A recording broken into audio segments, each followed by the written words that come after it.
Alors quel va être le rôle des câbles exactement? Ça va être de faire transiter l'information. Et en informatique, comme vous avez déjà pu l'entendre, l'information qu'on fait transiter, c'est des 0 et des 1. Alors pourquoi des 0 et des 1?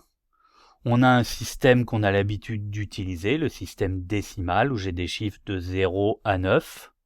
Pourquoi est-ce que les personnes qui ont créé l'informatique se sont dit « nous, on va travailler avec des 0 et des 1 ». Parce que vous allez voir par la suite que ça va nous complexifier la vie, malheureusement. Mais il y a une raison à ça, et elle est bien légitime. L'intérêt de faire transiter des 0 et des 1, c'est qu'au niveau d'un signal électrique, on va facilement capter quand le signal est à 0 ou quand le signal est à 1. Alors que si j'avais des chiffres de 0 à 9, c'est facile de distinguer le 0 et le 9, mais de distinguer entre le 4 et le 5 au niveau électrique, ça peut être un peu plus compliqué, notamment s'il y a des perturbations. Si je pouvais vous donner un exemple, je vous donnerais des couleurs. Je vous donne des nuances de gris de 0 à 9, et ensuite je vous montre une seule de ces couleurs, et c'est à vous de me dire quel est son numéro de manière sûre. Vous allez voir que c'est relativement compliqué. Alors que maintenant, si je vous montre quelque chose qui est soit blanc, soit noir, un 0 ou un 1, vous allez voir que c'est beaucoup plus facile de les distinguer. Donc c'est pour ça qu'en informatique, on a des 0 et des 1. C'est parce que c'est facile au niveau électrique de distinguer un 0 volt d'un 1 volt ou 5 volts ou 10 volts, mais en tout cas d'une certaine valeur qui n'est pas 0. Et donc c'est dans nos câbles qu'on va essayer de faire transiter ce signal électrique, qui va être soit à 0 volts, on va prendre pour l'exemple, soit à 5 volts. Mais les gens qui ont créé le câblage ont été encore un peu plus malins que ça, c'est-à-dire que si je prenais mon câble seul pour faire transiter mon signal, j'aurais eu un signal à 0 volts, puis de temps en temps à 5 volts, et ça aurait pu fonctionner très bien.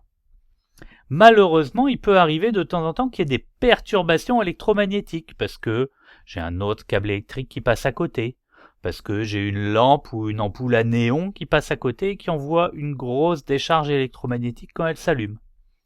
Et dans ces cas-là, ce qui se passe, c'est que ça peut faire monter ou descendre le signal, et ça va rendre beaucoup plus difficile la capacité à capter si c'est un 0 ou si c'est un 5 volts. Donc les gens qui ont créé les câbles se sont dit, on va pas faire passer l'information sur un seul câble, on va faire passer l'information sur deux câbles. Quel est l'intérêt de ça? C'est-à-dire que s'il y a une perturbation électromagnétique, on va avoir la même perturbation électromagnétique sur les deux câbles. Donc si par exemple j'ai une grosse perturbation qui a fait monter mon signal de 9 volts, je vais avoir plus 9 volts sur un fil et je vais avoir plus 9 volts sur l'autre. Donc quand je vais faire la valeur d'un fil moins l'autre, les deux 9 volts vont s'annuler et je vais avoir la vraie valeur qui m'intéresse. Donc si je vous donne un exemple, imaginons que je veux faire passer un 0 puis un 1, un 0 volt et un 5 volts. Je vais avoir un premier fil sur lequel je ne mets pas de signal électrique et un deuxième fil qui va commencer à 0 volt et qui va ensuite monter à 5 volts. Et quand je vais vouloir connaître la valeur de mon signal, je vais faire la valeur de mon deuxième fil moins la valeur de mon premier. Le premier fil étant à 0 volt, je vais faire 0 volt moins 0 volt chez mon signal à 0. Et quand je passe à mon 1, je vais faire 5 volts moins 0 volt sur le premier fil. Je vais avoir 5 volts, je vais bien avoir mon 0 et mon 1. Si jamais il y a une perturbation à 9 volts, sur mon premier fil, je vais avoir 9 volts.